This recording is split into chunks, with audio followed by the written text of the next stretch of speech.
dunya hasanah wa fil akhirati hasanah wa qina azabannar. Ya Tuhan kami, berikanlah kepada kami kebajikan di dunia dan kebajikan di akhirat, dan selamatkanlah kami dari api neraka. Inilah doa kita bersama. Insya Allah, Allah yang maha pengasih lagi maha penyayang, yang tak pilih kasih dan tak pandang sayang. Atas kasih sayang kita bisa bertemu tanpa beradu pandang. Hanya suaralah yang kita dengarkan. Walaupun dengan demikian silaturahmi kita tetaplah terjalin apa adanya.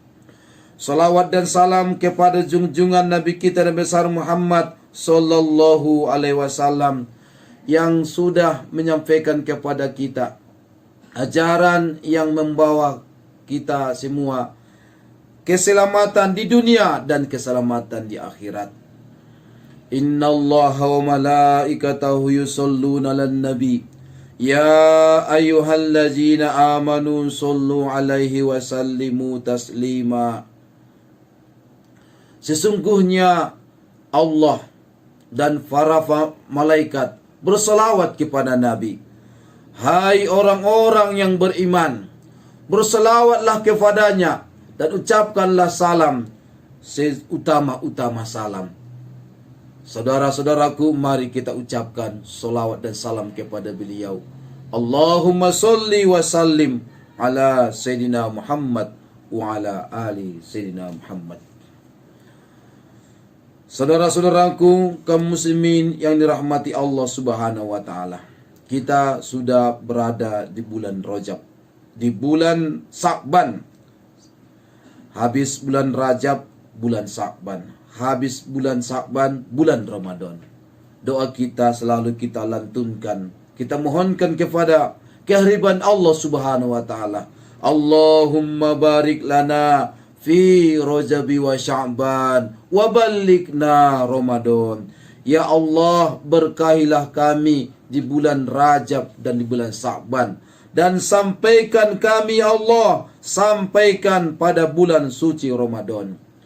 Wa ballighna Ramadan, wa ballighna Ramadan, dan sampaikan kami ya Allah sampai pada bulan Ramadan.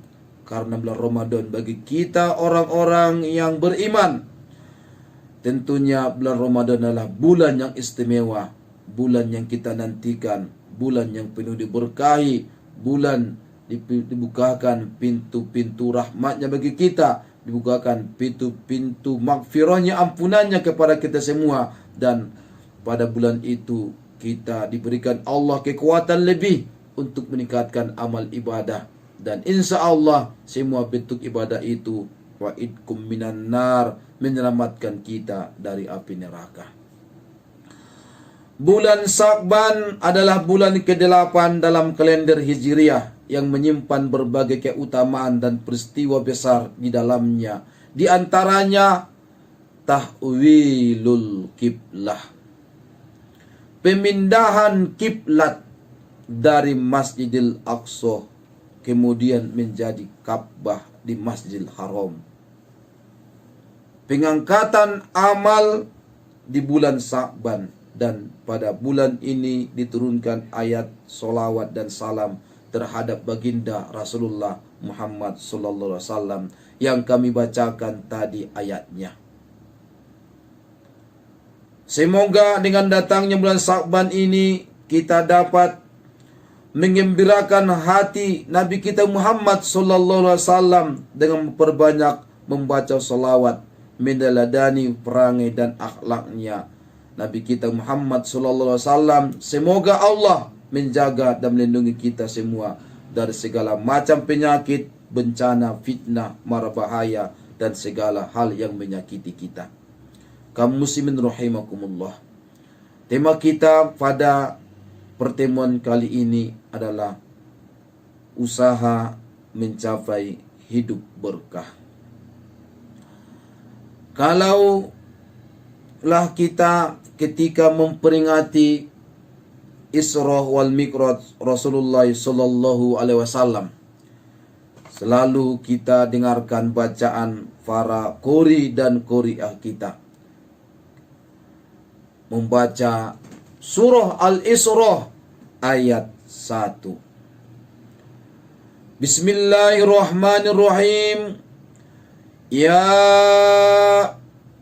Bismillahirrahmanirrahim. Subhanallazi asra bi'abdihi lailam minal masjidil harami ilal masjidil aqsa allazi barakna haulahu linuriyahu min ayatina innahu huwas sami'ul basir. Maha suci Allah yang telah memperjalankan hambanya pada suatu malam dari Masjidil Haram Makkah menuju ke Masjidil Aqsa Palestina, yang telah kami berkahi sekelilingnya, agar kami perlihatkan kepadanya sebagian dari tanda-tanda kebesaran kami. Sesungguhnya Dia Allah adalah Maha mendengar lagi Maha mengetahui. Pada surah Al-Isra ayat 1 ini dapat kita ambil hikmah dan iktibar untuk mencapai hidup berkah. Yang pertama, untuk mencapai hidup berkah, kita selaku makhluk Allah, manusia, makhluk yang dhaif, penuh kelemahan dan kekurangan, dan Allah itu maha sempurna, maha suci dari kelemahan dan kekurangan. Maka supaya hidup kita berkah, saudara-saudaraku, yang pertama, akuilah bahwa kamu adalah manusia yang baharu, penuh kelemahan dan kekurangan. Dan akuilah juga Allah lah yang maha sempurna, Zat-Nya lah yang tidak memiliki kelemahan dan kekurangan. Kita ini adalah makhluknya, kita manusia adalah fi ahsani taqwim, seutama-utama, sebaik-baik makhluk ciptaan Allah. Walaupun sebaik-baik ciptaan Allah, kita makhluknya ini manusia penuh kelemahan dan kekurangan. Allah sempurna, Dia tidak punya kelemahan kekurangan. Zat-Nya ialah yang maha sempurna. Nikmatnya pun sudah banyak kita nikmati yang tak terhitung, tak terkira. Tapi nyatanya kita manusia ini tak mampu kita memberinginya dengan rasa syukur. Sering kita melakukan perbuatan nista sehingga dosa kita yang hitamnya tiada tara. Maka apabila Allah tidak mengampuni dosa, sungguh merugilah yang akan kita rasa. Rabbana zolamna ampusana wa illam taghfir lana wa tarhamna lanakunanna minal khasirin. Kita ini manusia adalah penuh kelemahan dan kekurangan. Jadi begitu jugalah dalam menjaga hubungan pasutri yang harmonis, hubungan rumah tangga yang harmonis, begitu juga dalam kehidupan masyarakat kita yang harmonis. Maka hari Rabu, hari Kamis, tebarkan senyuman manis. Jangan berpandang pandangan sinis. Tetaplah senyuman yang manis, supaya menjadi pribadi kita pribadi yang romantis. Insya Allah keluarganya harmonis dan hidup akan terasa manis, apalagi dibarengi dengan iman. Maka insya Allah kalau kita sudah rasakan manisnya tes manis, maka dengan adanya keimanan kita akan kita rasakan manisnya kehidupan. Kaum muslimin dan kaum muslimat rahimakumullah, akuilah Allah itu sempurna, subhanallah, maha suci Allah. Bertasbihlah kepada Allah. Sabbahalillahi ma fis samawati wa ma fil ardh. Telah bertasbih apa yang ada di langit dan apa yang bumi. Kita adalah penghuni bumi. Kita adalah khalifah fil ardh, di muka bumi ini. Maka bertasbihlah kepada Allah. Allah yang maha sempurna, Allah lah yang maha kuasa. Kita ini tidak ada kuasanya. Saudara-saudaraku, kalau kita perhatikan beberapa ayat suci Al-Quran dalam berbagai surah, setiap kata-kata yang dimulai dengan kata-kata subhana, itu menunjukkan, saudara-saudaraku, peristiwa itu adalah peristiwa yang sangat luar biasa, yang tidak bisa dilakukan oleh makhluk Allah, termasuk kita manusia ini, walaupun secanggih apapun alat teknologinya untuk melakukan peristiwa itu, tidak akan kita mampu.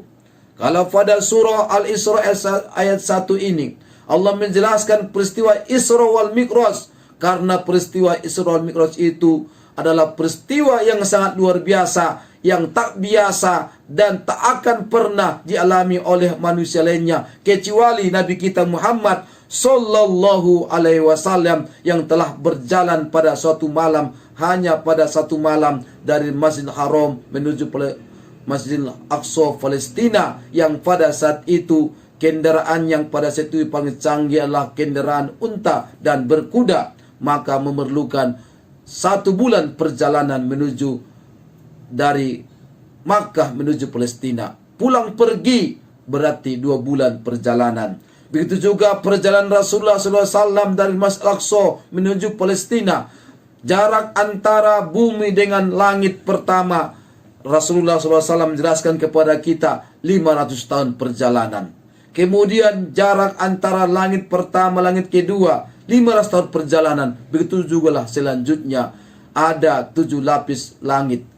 Allazi khalaqa sab'a samawatin tibaqa. Allah yang telah menciptakan langit 7 lapis.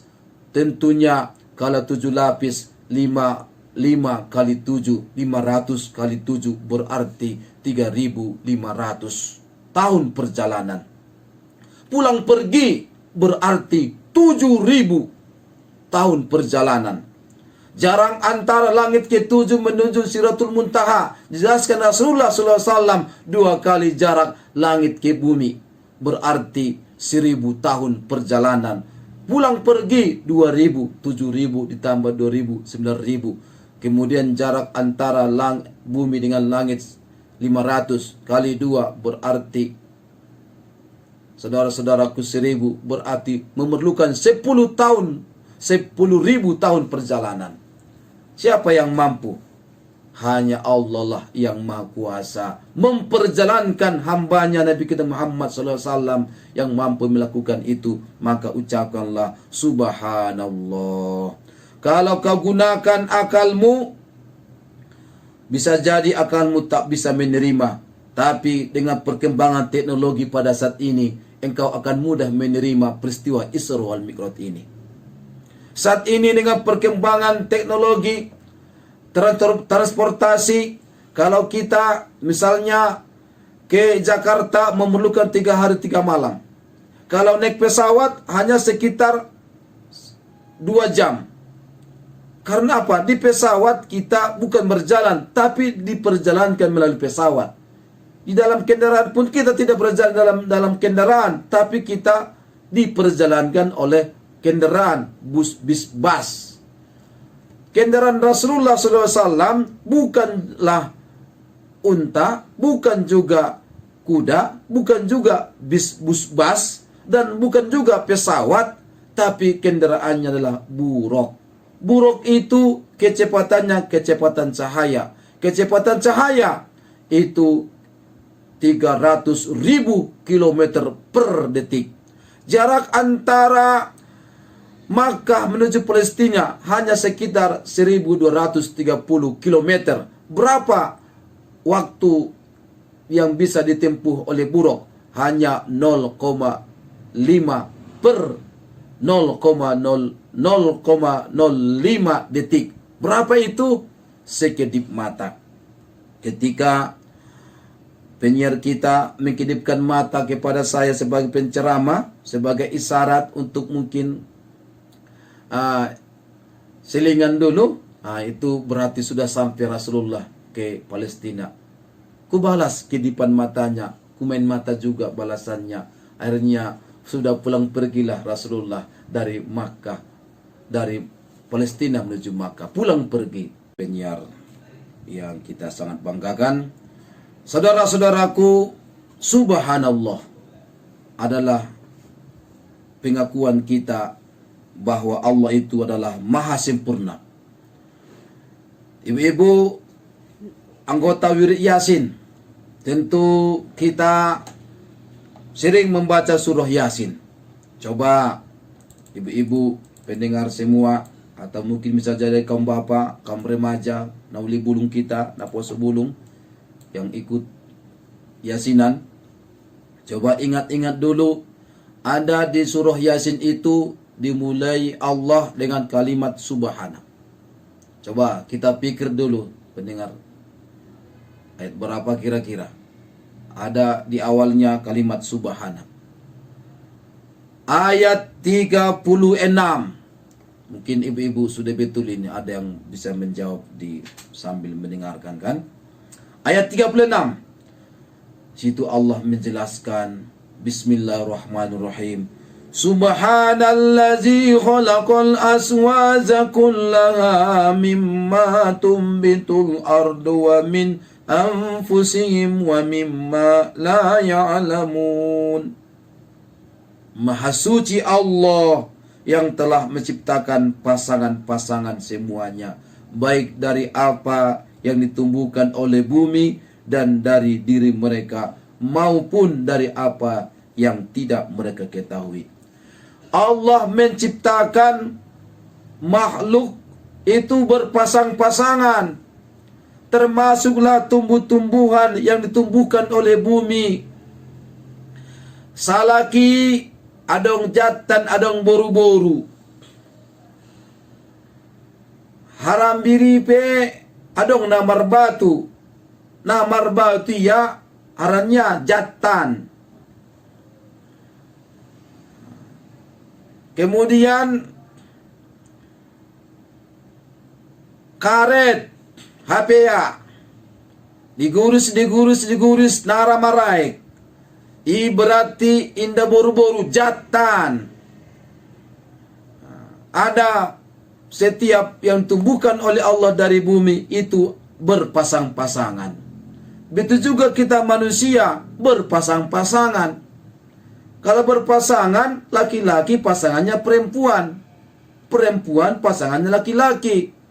Jangan ada di antara kita dia laki-laki, pasangannya pun laki-laki. Naurak sehat deh marubat madongan. Maganteng ya, job urang naganteng. Marubat ma, naurak sehat deh. Begitu juga perempuan, kalau sudah cantik, jangan yang cantik kamu sukai, tapi yang ganteng lah. Itu namanya berpasang-pasangan. Karena Allah ciptakan kita pun dari diri kita sendiri adalah berpasang-pasangan. Yang mampu menciptakan berpasang-pasangan hanya Allah yang Maha Kuasa. Makanya dimulai kalimatnya Subhana, Maha Suci Allah. Menciptakan berpasang-pasangan hanya Allah yang berkuasa. Secanggih teknologi apapun sampai akhir zaman takkan mampu manusia menciptakan sesuatu berpasangan. Contohnya ada motor kijang jantan. Sampai sekarang tak ada kijang betina. Motor kijang betina nggak ada. Seandainya pun ada diciptakan manusia kijang jantan dengan kijang betina. Sohon dia pe pardonok nyalai lelek pale sama salambung nak nanung anak neng. Itulah kekuasaan Allah, saudara-saudaraku. Ingat juga dalam surah Yasin yang lain. Ingat surah yang terakhir ada situ kalimat subhana. Ayat 83. Saya ingatkan bacaannya. Fasubhanallazi biyadihi malakutu kulli syai'un wa ilaihi turja'un. Maka maha suci Allah yang di tangannya kekuasaan atas segala sesuatu dan kepadanya lah kamu dikembalikan. Di sini adalah kalimat subhana yang mampu melakukan sesuatu dengan kekuatan. Innama amruhu ija aroda say'an ayyakula lahu kun fayakun. Yang mampu melakukan kun fayakun, jadi maka jadilah. Sesuai dengan kehendak Allah, hanya Allah lah yang mampu. Songon dia pe da tunai, beteng na anak buri datui, nakan na mampu ya seperti yang dilakukan oleh Allah, memiliki kekuatan kun payakun. Bawa pesun dia peteng nak datune, bawa pedatu hepeng. Nak kena mampu ya bin salabin gabra gadabra, jadi maka jadilah. Yang mampu hanyalah Allah yang Maha Kuasa. Yang mampu, lihat saudara-saudaraku pada ayat sebelumnya, pada ayat 79-80, di situ Allah bertanya, Allah memberikan perumpamaan bahwa Allah telah memberikan perumpamaan bahwa manusia ragu bahwa setelah mereka mati akan dibangkitkan kembali. Tulang belulang telah hancur. Mungkinkah manusia bangkit kembali? Inilah yang banyak diingkari oleh manusia. Saudara-saudaraku, yang mampu membangkitkan itu semua hanyalah Allah yang Maha Kuasa. Dia hanya berkata, kun payakun, jadi maka jadilah. Bangkitlah manusia dari alam kuburnya yang sudah hancur tulang belulangnya, sudah menjadi tanah, akhirnya berdiri kembali seperti semula, seperti dia baru dilahirkan. Kaum muslimin wal muslimat rahimakumullah, makanya dalam kehidupan kita diperintahkan Allah untuk berbanyak tasbih. Seperti ibu-ibu, bapak-bapak, sesudah sholat maghrib ada yang menwiridkan membaca surah Al-Waqiah, suratul Waqiah. Karena membaca surah Al-Waqiah sesudah sholat maghrib itu sangat dianjurkan, karena menjauhkan pembacanya dari kefakiran dan kemiskinan. Sesulit apapun kehidupannya, insya Allah Allah akan memberikan kelapangan kalau dia berusaha menwiridkan membaca surah Al-Waqiah. Tentu yang sering membaca surah Al-Waqiah pada ayat 74 dan ayat 96 pada ayat terakhir. Allah perintahkan kepada kita, fasabbih bismi rabbikal azim. Maka bertasbihlah kepada Allah Tuhanmu yang Maha Agung. Membaca surah Al-A'la, ingat, sabbihisma rabbikal a'la allazi khalaqa fasawwa wallazi qaddara fahada. Allah perintahkan kepada kita untuk bertasbih, memujinya, dia adalah yang maha tinggi. Maka Rasulullah SAW dalam sebuah hadis, bagaimana ini mengamalkannya? Maka memuji Allah yang maha agung kita bacalah di perintah Rasul ketika kita dalam keadaan ruku dalam solat. Subhana rabbiyal azim wa bihamdih, subhana rabbiyal azim wa bihamdih, subhana rabbiyal azim wa bihamdih. Ketika sujud diperintahkan Rasulullah kita membaca, memuji, bertasbih kepada Allah yang maha tinggi. Subhana rabbiyal a'la wa bihamdih, subhana rabbiyal a'la wa bihamdih, subhana rabbiyal a'la wa bihamdih. Kemudian saudara-saudaraku, bertasbih ini untuk mencapai hidup kita, hidup berkah. Maka sesudah solat pun jangan langsung Allahumma antas salam lantas jalan, tapi bertasbihlah kepada Allah. Man sabbahallahu fi duburi kulli solah salasa walasasina wasalasina.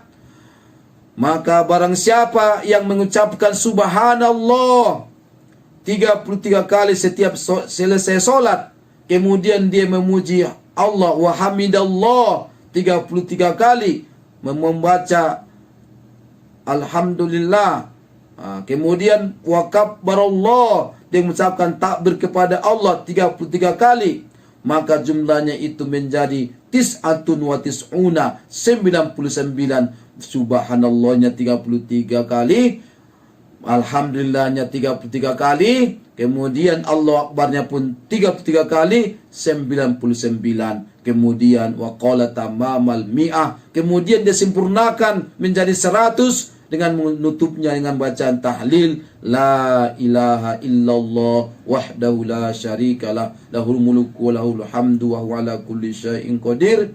Apa keutamannya kalau dibacanya ini sesudah solat? Maka Rasulullah SAW menjelaskan, gufirat khotoyahu wa inkanas misla zabadil bahri, maka akan diampuni kesalahannya sekalipun kesalahannya seperti buih di lautan. Hadis riwayat Muslim dari Abu Hurairah radhiyallahu anhu. Amalkanlah para pendengarku sekalian, para pendengar kami yang budiman, amalkan. Jangan selesai sholat lantas jalan, tapi ucapkanlah Allahumma antas salam wa minkas salam, tabarakta ya jalal jalal ikram. Kemudian bacalah tasbih 33 kali, alhamdulillah 33 kali, Allahu akbar 33 kali, tutup dengan bacaan tahlil. Ini saudara-saudaraku adalah ikrar kita, bacaan kita, pengakuan kita kepada Allah bahwa Allah yang Maha Sempurna, Allah yang Maha Kuasa, kita penuh dengan kelemahan kekurangan. Kalau pasangan suami istri melihat pasangannya, kalau dia lihat kekurangannya, maka tidak akan dilihatnya kebaikannya. Maka semua kita ini punya kelemahan kekurangan. Suami jangan lihat kekurangan kelemahan istri, itu juga istri jangan lihat kelemahan kekurangan suami. Maka sungun dia kelemahan kekurangan suami pada-padon mesuni mula adong na bocor-bocor halus na ditepel, adong kelemahan kekurangan na, itulah tandanya suamimu itu adalah manusia biasa, bukan malaikat.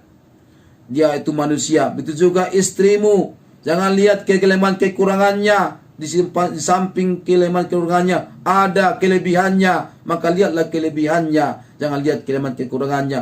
Bopi adong kelemahan kekurangan na, pado-padon mo suni, tari mo suni, ulang jala lagi burunak na nasing be. Ima suni serpis, paris deges. So mantap. Ini saudara-saudaraku kaum muslimin rahimakumullah, mencapai hidup berkah, perbanyaklah bertasbih kepada Allah. Peristiwa Isra wal Mi'raj ketika Rasulullah SAW bertemu dengan Khalilullah Nabi Ibrahim alaihissalam, bapa para nabi, dia berpesan kepada nabi kita, wahai Muhammad, sampaikan kepada umatmu bahwa surga itu arduhas samawati wal ar, seluas langit dan bumi. Maka sampaikanlah kepada umatmu untuk memperbanyak tasbih kepada Allah. Kalau umatmu baca tasbih 1 kali, maka tumbuhlah tanamannya di surga. Bapak-bapak dan ibu-ibu, saudara-saudaraku yang sangat senang dengan berkebun, ulang di dunia saja markobun, usahawan musim markobun di surga. Bagaimana kita menanam kebun kita di surga? Menanamnya adalah di dunia ini dengan memperbanyak tasbih. Maka habis solat, bacalah subhanallah walhamdulillah wala ilaha illallah wallahu akbar wala haula wala quwata illa billah 7 kali. Insya Allah kebun kita nanti akan ada di surga, dan kita akan nikmati nanti sesudah kita masuk surga. Itulah hidup, mencapai hidup yang berkah. Akuilah kelemahan kita, akuilah kebesaran Allah, kesempurnaan Allah. Kemudian yang kedua, saudara-saudaraku, mencapai hidup berkah, yaitu jadikan kita, diri kita semua, para pendengar semua, siapapun kita, apapun kita, bagaimanapun kita, apapun jabatan kita, apapun pekerjaan kita, semua kita jadikan diri kita sebagai hamba Allah, Abdullah, hamba Allah, budak Allah yang disuruh-suruh Allah, yang selalu taat perintah Allah. Sami'na wa ta'na ketika diperintahkan melaksanakan kebaikan, sami'na wa ta'na ketika dilarang meninggalkan sebuah larangan, sami'na wa ta'na ghufranaka rabbana wa ilaikal masir. Inilah ciri-ciri orang yang beriman. Jangan kita jadi budak harta. Adong busena mo depiya mukor ni pemukor harto. Harto. Mukor niya, mukor harto. Arane pikir ko niya pe selama ngot marusao harto. Jangan kita budak harta. Kalau tiba saatnya kita solat. Kalau tiba saatnya kita sedulutun siriawan bermasyarakat. Saatnya kita bekerja. Saatnya kita mengurus rumah tangga, mengurus anak. Semua dengan penuh keseimbangan. Begitulah kita hidup di dunia ini. Jangan kita budak pekerjaan. Jangan budak atasan. Jangan budak anak-anak kita. Jangan kita mau jadi budak suami, jangan jemaah budak istri, tapi jadikanlah kita Abdullah, budak Allah. Kalau para nabi dan rasul sudah diakui Allah, mereka adalah hamba Allah. Kalau kita belum tentu diakui Allah. Contohnya, lihatlah yang sering kita baca surah Al-Isra itu, pada ayat ketiga, coba kita perhatikan pengakuan Allah kepada Nabi Nuh alaihissalam. Kepada Nabi Nuh alaihissalam, coba kita lihat saudara-saudaraku Al-Isra, surah Al-Isra ayat 1 itulah yang kita baca tadi. Dan kemudian pada ayat selanjutnya, coba kita perhatikan, Zurriyata man hamalna ma'a Nuh, yaitu anak cucu dari orang-orang yang kami bawa bersama-sama Nabi Nuh. Innahu kana abdan syakura, sesungguhnya dia Nabi Nuh adalah hamba Allah yang banyak bersyukur. Nabi Nuh dia ke Allah, hamba Allah yang bersyukur. Kalau Muhammad Nuh belum tentu penceramah ini dia ke Allah, hamba Allah. Kalau Nabi Nuh sudah diakui, Muhammad Nuh belum tentu. Jadi inilah saudara-saudaraku, berjuanglah kita dalam kehidupan kita ini supaya Allah akui kita hamba Allah. Dan juga para nabi dan rasul yang lainnya, diakui Allah, mereka adalah hamba-hamba Allah yang soleh. Kita belum tentu. Pujian manusia jangan terlena, hinaan manusia jangan minder, jangan putus asa, tapi jadikan itu cambuk untuk memperbaiki diri. Pujian manusia yang layak dipuji hanyalah Allah Subhanahu wa taala. Jadikanlah kita hamba Allah, jangan budak harta, budak jabatan, budak anak-anak, budak suami, budak istri, dan budak-budak yang lain. Saudara-saudaraku, yang kemudian yang ketiga, jangan tinggalkan masjid supaya hidupmu berkahi. Perjalanan hidupmu diberkahi Allah Subhanahu wa taala, maka tidak ada tempat wisata yang paling utama kecuali sabda Rasulullah itu berwisata ke masjid. Ada 3 masjid yang diutamakan Allah kita ziarahi. Yang pertama, Masjidil Haram, Makkatul Mukarramah. 100.000 kita sholat di masjid lingkungan kita, 100.000 kali kita sholat di masjid di lingkungan kita, itu hanya 1 kali sholat di Masjidil Haram. Itulah kelebihan sholat di Masjidil Haram. 100.000 kali sholat kita di masjidnya di lingkungan kita, itu hanya 1 kali sholat di Masjidil Haram. Kemudian masjid yang kedua yang paling utama kita ziarah adalah Masjid Madinatul Munawwarah, masjid Nabi kita di Madinah. 1000 kali kita sholat di masjid lingkungan kita di Sidimpuan ini. Kita buatlah contohnya Masjid Agung Al-Abaror. 1000 kali kita sholat di sana, hanya 1 kali sholat di Masjid Nabawi. Kemudian Masjid Aqsa Palestina, 250 kali kita sholat di masjid lingkungan kita, hanya 1 kali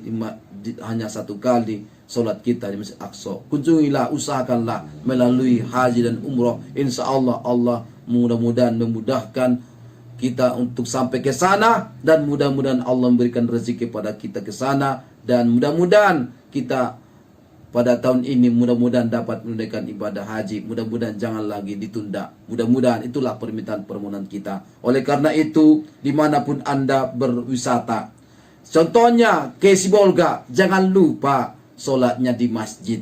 Anda berwisata ke Parsariran, jangan lupa sholat di musolanya. Begitu juga Anda berwisata ke Eksijorni, jangan lupa sholat di musolanya. Itu juga di Sampuraga, jangan lupa sholat di musolanya. Dan di mana-mana pun engkau berwisata, jangan lupakan masjid. Itu dah tempat wisata yang paling utama. Insya Allah, Allah kemukakan kepada kita pintu-pintu rahmatnya sehingga hidup kita berkah.